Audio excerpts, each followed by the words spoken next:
Today, let's talk about the fastest way to learn a new language. Whether you're learning a language for fun, for work, or to finally have a proper conversation with your in-laws, learning how to learn a language is one of the most important steps you can take on your language learning journey.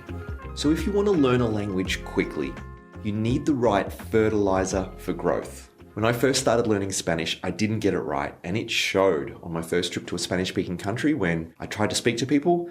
It was a disaster. It was only after that trip that I learned how to learn a language quickly, and to explain what I learned, I need to introduce you to someone. So, this is Sophia. And Sophia keeps me company while I'm sitting here working all day, and it's nice to have someone to talk to, but she only speaks Spanish. Ah, no. ¿Entiendes el inglés? Sí. Muy bien. Full of surprises.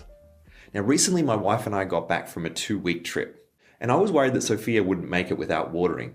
But when I came in to check, her leaves looked fantastic. But a few weeks later, after we got home, her leaves were wilting everywhere. It looked like she was about to die. So Liz, do you remember when we came home from that trip and 2 weeks after we got back, Sophia's leaves were looking really bad? Yeah. And I thought it was my presence that was causing her harm. I also thought that.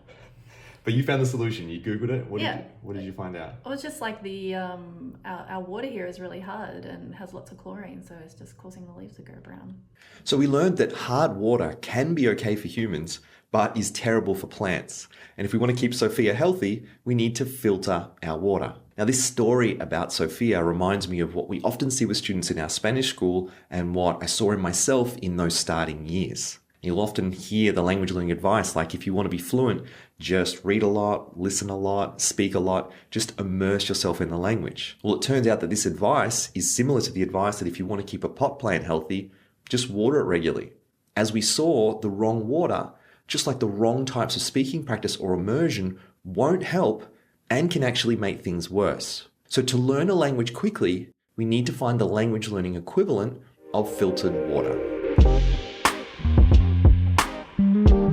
Marina, ¿cuál es el plan? ¿Cuál es el plan hoy? Bueno, el plan de hoy es ir a comprar un ordenador. So this is Marina, a good friend of mine from Spain. Es la idea, ahora veremos si podemos encontrar uno más competente, calidad-precio. Estoy adicta a Apple. Que me encanta. See? And Marina and I do this kind of thing on a regular basis. She lives in the building just next door, and so we often meet up for coffee, trips to IKEA, and in this case, she wanted to go get a new computer and to get my opinion. Aunque ¿qué opinas de este? Pues no lo sé. Bonito. Tendremos que... We often spend hours chatting away in Spanish and English, and this is fun and we both enjoy doing it. But often, we say at the end of these catch-ups, next time we will do a proper practice session. So, what do we mean by this?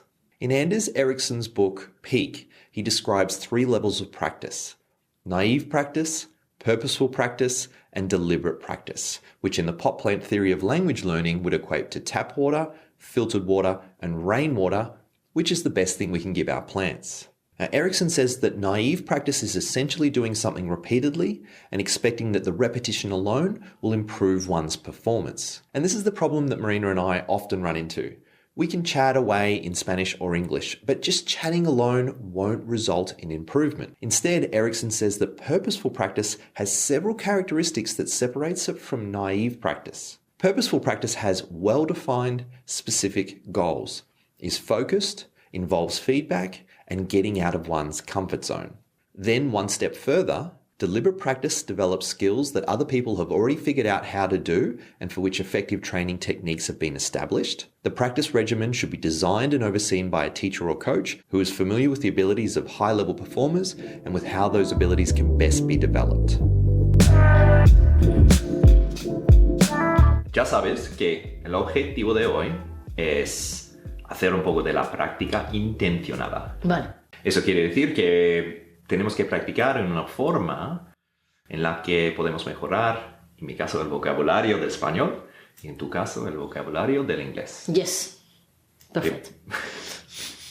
¿Te parece bien? Me parece great. Ok, muy bien.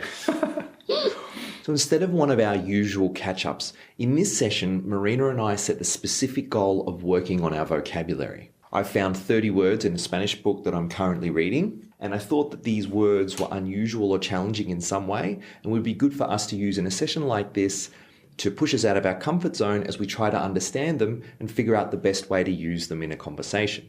Las dos primeras palabras que tengo en la lista me parecen interesantes porque creo que se puede traducir estos dos verbos al inglés, al mismo verbo, pero creo que significa algo distinto. So, tenemos resbalar y deslizar. Vale, sí. ¿Conoces estas palabras en inglés? Sí. ¿En inglés? En inglés. ¿Resbalar? Resbalar. No. ¿No? En inglés, resbalar, to slip out. No sé. ¿Y deslizar? Now, these first two words, resbalar and deslizar, translate to slip and slide. And for me, these words are interesting to try to study and understand because they're common in daily speech and they're close in meaning. So it's worth trying to understand the subtle difference between them. Sí, claro. So, si caminas por la calle y el suelo está mojado, algo así, y te caes, puedo decir, por ejemplo, he resbalado en el agua. ¿Se puede decir? Me resbalé. Me resbalé. ¿Y se puede decir deslice en el agua? ¿Sí o no? No funciona así. Deslicé en el agua. No. No lo utilizaría así. ¿No? Yo utilizaría resbalar. Now, in contrast, there were words on this list that I ended up crossing out because Marina said that she wouldn't use them. Now, the first word on the list where this occurred was requebrar, and the first person conjugation of this was requiebro. ¿Requiebro, requebrar? No lo sé.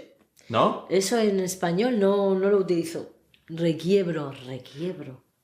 Now, in addition to getting Marina's feedback, I also asked some of the Spanish teachers in our Spanish school if they knew this verb requebrar. Now, one of them said that she did know this verb, but also made the comment that it is unlikely to occur in common daily speech. And so this is why feedback is so important when doing this purposeful practice, so that we can find words that we know are going to be useful and then make sure we're using them in the right way. Now, after we made our way through this list, we took some time to reflect on the session. How did you feel like that session went? Do you feel like you learned something? Yes, of course.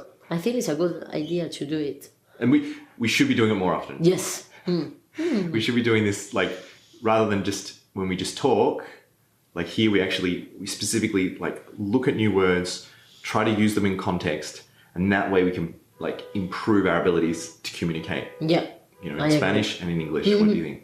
Now, something I want to say about this type of practice is that you can do it at any level. And I've practiced like this as a complete beginner more recently with French. Now, if you are a complete beginner, all you need to do is make sure that the session has a specific goal, which might simply be putting together a few basic sentences or learning some new words and discussing those words in English, which is fine. Now, if your sessions are focused, they have feedback, they have a specific goal, and they're pushing you out of your comfort zone, then you'll be applying the pot plant theory of language learning with this purposeful filtered water practice. Now, when it comes to accelerated learning and deliberate practice specifically for Spanish students, there is one technique that I always start beginners with. Now, I've covered this technique and how you can get started with it in this video here.